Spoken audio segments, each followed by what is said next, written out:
Welcome to Winning at Wealth. I'm your host, John Burdett. As I was driving down the road today, I noticed a billboard advertising a $1.4 billion Powerball lottery jackpot. I'm sure we've all spent a little time daydreaming about what it might be like to be one of the lucky few that cash in. Of course, when thinking about this possibility, your mind probably also recalls hearing horror stories of those that lost it all, or even worse. It's hard to imagine how so many lottery winners, sports stars, and entertainers experience these windfalls only to allow it to slip away. So let's dig in and try to figure out how this happens and see what we can learn from it. Let's say you win the night's lottery and select the lump sum payment. Depending on the state you live in, you'd probably receive about $500 million after taxes. That's an outrageous amount of money to have dumped in your lap. It seems hard to believe that the studies show that anywhere from 1/3 up to 70% of lottery winners end up filing bankruptcy. I mean, with $500 million, you could spend $10 million a year for the next 50 years, even if you get 0% rate of return on your investment. I think you're going to be a little surprised to learn how easy going broke can really be. Typically, if you're planning for retirement, a good rule of thumb is to use a withdrawal of no more than 4% annually of your investment total. Larger withdrawals increase your potential for running out of money over the course of your life. This is because the market sometimes has a bad year, and excessive withdrawals coupled with negative years can evaporate your investment principal very quickly. I'm sure that you may even know somebody that retired shortly before the 2008 downturn, only to find themselves back in the workforce a few years later. Still, a 4% distribution rate on a $500 million lotto jackpot is an incredible $20 million per year in income. It sounds almost absurd to think that a person could spend more than $400,000 a week. The average wage earner in the United States makes somewhere in the neighborhood of $60,000 a year. This means that every week, the lotto winner would need to spend more than 6.5 years worth of the average worker's income before they would begin to eat into their investment pool. I'm sure you're thinking, there's no way that could even be possible to spend this much money, week in and week out. I can assure you it is, and I'm going to share with you the math of how this really works out. I saw an article about the most recent mega jackpot winner. He received an after-tax lump sum of about $450 million this past February. The article stated that he had already purchased 3 houses totaling $100 million in value. On the face of it, you might think that that sounds okay. He still has $350 million left, and the houses still retain value. The problem with this thinking is that the houses are not like his other investments. The houses create expenses in taxes, maintenance, insurance, and even staffing. The expenses on $100 million worth of real estate could easily total $5 million per year. But the math doesn't end here. Not only are you adding expenses, but now you have $100 million less in investments that produce income each year. This loss of investment distribution totals around $4 million a year in lost income. So you can see that this one real estate decision has shifted the income expense equation by approximately $9 million every single year. Now, if this was the only thing they decided to do, they'd still be financially secure.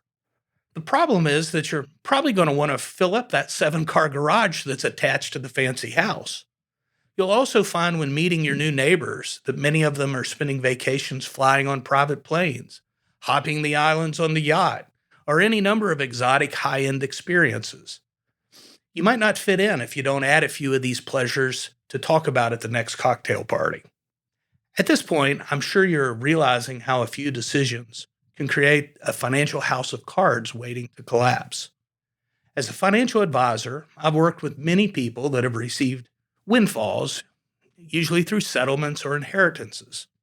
In these cases, the numbers were never as extreme as the example above, but they're often life-changing amounts of money. I think most people still view $1 million as a significant amount of money, and it is if you understand what it can and cannot do for you. $1 million is a lot of money if you're thinking about splurging it on luxury items or first-class travel. You can certainly still have a lot of fun with $1 million. The problem arises when you're focusing on the fun that the $1 million can offer you, yet you still expect it to create an income that lasts over your life.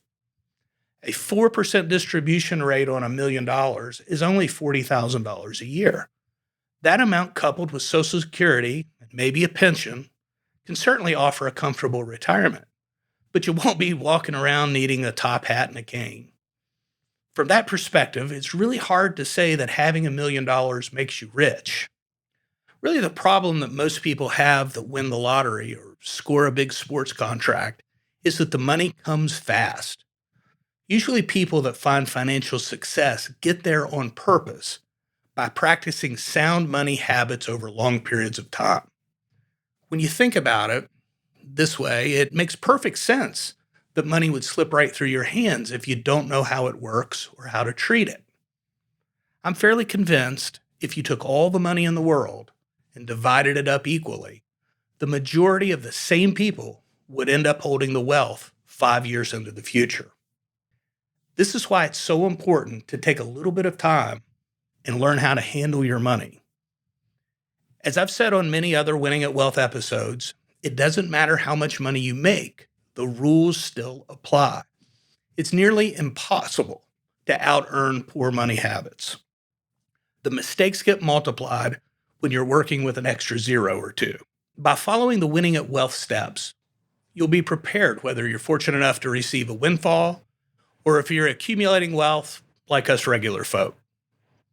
It's fun to let your imagination run free and dream of what it would be like to be the next instant multimillionaire. Just be careful what you wish for if you don't already have full command of your finances. And if your numbers happen to come up, be sure to give me a call. I know a guy. Good luck. Take care. Thanks for listening to the Winning at Wealth podcast today. I'm John Burdett, your host, and I'd like to introduce you to the Winning at Wealth system. You can join the many others that have made the decision to take control of their financial life. You'll find resources and the support you need to write your own Winning at Wealth story. The Winning at Wealth system includes resources to answer questions on budgeting, debt management, savings, investments, insurance, real estate, and much more. You'll discover how money really works so you can have the proper perspective to make great financial decisions. The Winning at Wealth system also includes access to a private community and a monthly group Zoom with me. Take your Winning at Wealth step today for only $297 for the system and 3-month access to the private community. Join at winningatwealth.com. Meanwhile, you can find me at Winning at Wealth Podcast on Instagram, and I'll be back to chat here next week. The preceding program is sponsored by 4th Avenue Financial, which is solely responsible for its content. Securities offered through J.W. Cole Financial Member, FINRA, SIPC. Investment advice offered through J.W. Cole Advisors. 4th Avenue Financial, J.W. Cole Financial, and J.W. Cole Advisors are unaffiliated entities. The opinions expressed by John K. Burdett II should not be construed as specific investment, legal, or tax advice. All economic and performance information is historical and not indicative of future results. Investing may involve the risk of loss of principal. Any tax advice on this show is not intended to be used by any person for the purpose of avoiding U.S. federal or state tax penalties that may be imposed on such person, and each listener should seek advice from their tax advisor or legal counsel on topics that arise from the show.